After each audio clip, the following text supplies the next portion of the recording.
This is Dan Tortora here for a very special piece of our coverage of the American Conference and, of course, the Army Black Knights. I am here with head coach of Army, and that being their leader of the football program, Jeff Monken, who is no stranger to the broadcast. Jeff, how are you?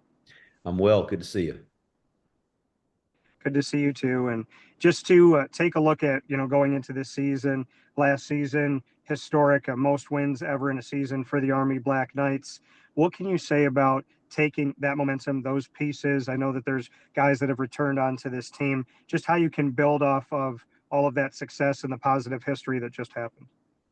I think anytime there's success in an organization, it does give some confidence to the folks that are in that organization that it's success is attainable and it's sustainable, and we're just trying to build off of that. We got a lot of guys that have played, and we lost a lot of good players off of last year's team. That's for sure. But I'm really excited about the guys we've got and how they've worked and prepared themselves and the position we're in right now.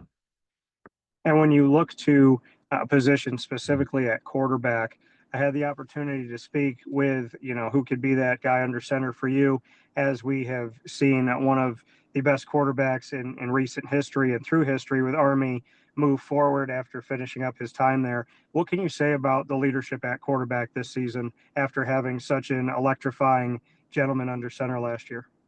Bryson Daly was a heck of a player and had a great season for us, and we're sure fortunate to have him on our team. But I feel fortunate to have Dwayne Coleman. He's a good leader, and our guys really believe in him, and he's got great energy. If you're around the guy, you're around our practices and our scrimmages, he's just always encouraging other guys. He's always high spirited, and he does a really good job at his position. He takes care of the ball. He's quick. He's a good athlete. He throws it well. So I'm really excited about having Dwayne. I think he's going to do a great job, and he's got a good supporting cast. Starting with the offensive line, the rest of the skill positions. Cale Helms, I think, is really solid right now as his number two, and so I think we're in good position there. Yeah, you mentioned Bryson Daly and everything that he has done. I mentioned last year that at one time he had the same amount of rushing touchdowns as Ashton Genty, and people weren't really talking about Daly as much, but he was right there on the line with him. And then you mentioned Dwayne and what Dwayne can be for this team now and his leadership. What ultimately brought you to play for Dwayne and his balance and maybe some of the intangibles that he has that you felt like were necessary to lead this program? I think there was some really good, healthy competition as we went through the spring and preseason camp. But I think he just stood out. He's a terrific leader.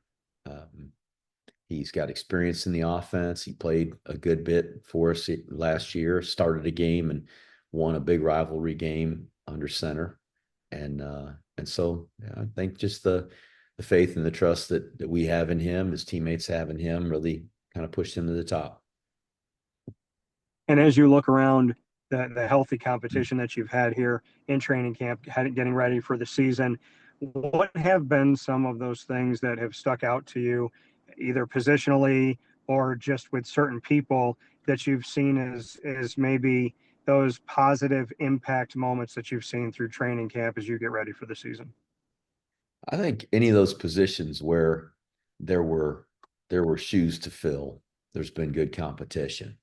I think a lot of our guys, and likely on every team, they see that as an opportunity to be a starter, and so it creates competition. But fortunately, we've also got a bunch of veteran players who take a lot of pride in the way that they play, and you've got some solid starters that likely there's not a lot of competition for Caleb Fortner and Andon Thomas at inside linebacker, or Casey Larkin as our one of our safeties.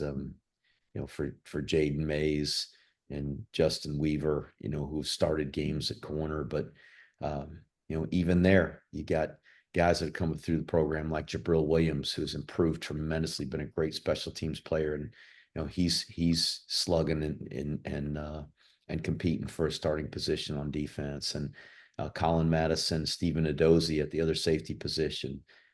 those guys, there's been great competition there. So just the pride that our veterans take in their jobs. Brady Small and Paulo Generali, be hard to beat those guys out. I mean, they're two really good players, all conference players, all American players, and but they just continue to practice and play hard because it matters to them. So, but been pleased to see that. Coach, you are known to have that seriousness, that stone face. What is it that makes you smile, that gives you those moments to just sit and, kind of take a beat away from it? I've told people before, we've been on the show and we've talked about certain people like Bob Beretta and whatnot. I've seen you smile and have that. But when it comes to a game, I don't know if anybody else has a better poker face than you. So when are those moments where we do get to see you come out of that poker face? Oh, I love seeing players make plays and do things that really get them excited. There's a lot of joy in this game. And when guys make a big play and when guys care about their teammates and they do something to contribute to the success of the team, that to me that brings joy to everybody. It certainly does to me, and that's what the college football experience is all about. And so, it's our job as coaches to put those guys in position to do that and for them to really enjoy and relish in those moments. And so I love to win. I love to see our team enjoy success together, and that certainly brings a smile to my face when we're able to work together and accomplish something together. You said you love to win. That competitive edge that you have, where did that come from? What can you attribute it to that and maybe when you realized that you're just that way? Have you always been that way, or can you go back to a time where you just had that notion of, hey, there's a different fire that burns in my belly? So kind of where that came from and maybe when you remember it coming in. No, I don't ever remember a time where winning didn't matter to me. And probably I probably despise losing as much or more than I enjoy winning. And I think the longer that I'm part of this game and the longer I'm in a, competitive uh industry like we are, where they tally wins and losses every week, the wins become more of a relief and the losses become more devastating. Paul Johnson said that to me as he went through his career, and he's right. Um, put so much into the game, and you want so desperately to have success and to win. So I guess I've always been that way. I wasn't a gifted athlete as a kid. I always had to fight and scratch and claw you know, for everything, for every on base hit in baseball, or uh, it's always undersized and too slow and too short and not athletic enough. So always I guess a fighter and a scrapper. So I just kind of remain in that spirit, I guess, and always trying to be the best I can be and serve our team the best I can so that they can have success. That connection, like you said, to serve the team as best you can, the connection to service, the unique and special place that Army West Point is. When did you feel that calling, and how did you? I mean, it seems like you align with Army West Point, and it seems to kind of just flow from you. But to take that job, that it's a different job. It's a very unique and special place to be. Just how you feel like you eventually aligned with West Point and why it felt like the right place for you when you look back. Mm, I don't know if there's a moment. Um, I really feel like any proud American can be aligned with West Point. It's uh it's an incredible place. Uh, just amazing young men and women here who have um, taken a path that's different than most of their peers, to pledge a commitment to serve their nation and to be on a campus where the professors and the the coaches and the tactical officers and our administrators all either have served or and most of them continue to serve. They're on active duty as part of the United States Army. So to be around people like that every day, um, I think the values we have as Americans or you know the things that we hold most dear to us uh, on how this country was founded and built and and continues to be a great country. All those things exist here, so it's not hard to get on board and believe in this place. And we got great young men who I'm really proud of, and I love these guys, and I love coaching them, and they're hard workers, they're tough, and it fits my style. A lot of great on the field moments last year and throughout your career. I'm sure you can go to moments on the field, but off the field, is there a moment or two that you reflect upon when you talk about the great men and women that protect this country and come through Army West Point and learn through there and then go out into the world from being on campus? Is there a story or two that's not an on the field story that really just touched you in a unique way? Uh, there's a lot of things these guys do on a daily basis that really are very unique and pretty amazing. But to see our players and how they have embraced some of the young people that we've taken into our program through different organizations. Oftentimes, these are young men and women that have certain medical needs or things that are going on in their lives that they're persevering through. And we've had a couple of folks from an organization called Team Impact that have been part of our team, and we had a young man that was part of our team the last couple of years, and the way our players embraced him and just treated him and made him part of the team and his family, just really special to see that interaction. And you mentioned, to go back to something you said, you mentioned Paul Johnson.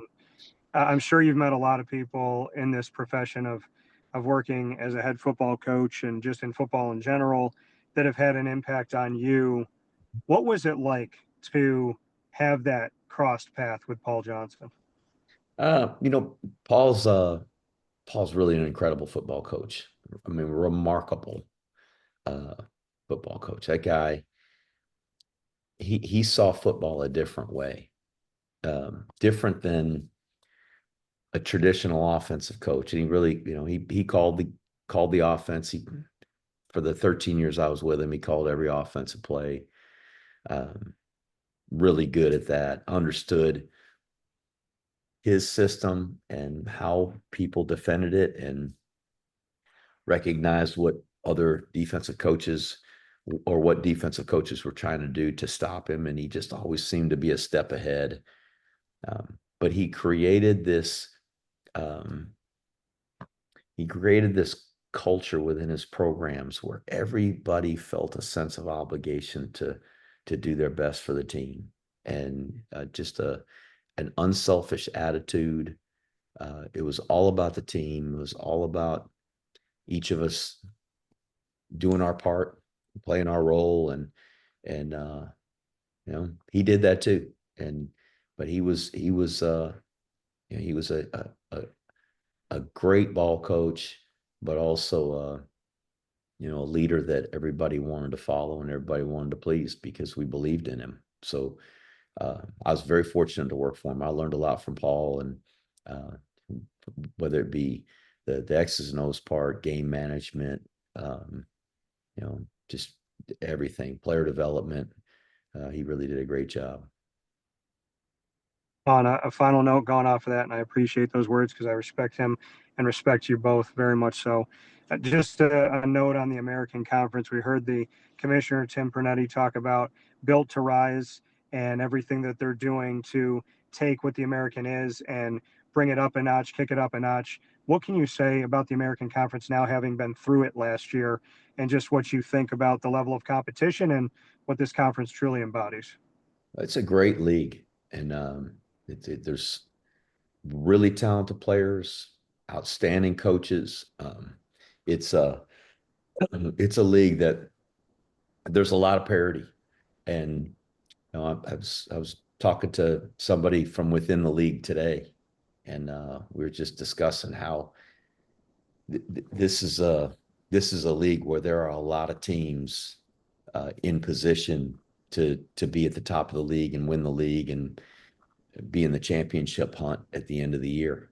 And I don't know if we're one of those teams. There's a lot of really good football teams in this league. We're going to have our hands full. We're going to have to play really well, um, and do all the things that it takes to execute on Saturdays, and hope that we can find our way to the victory circle enough to be in the conversation. But our opening game against Tarleton State is going to be challenging enough. They're the number 8 team in FCS and super talented, and so we're trying to focus on that one right now. But we know that when we get into league play, there's going to be a lot of challenges ahead of us.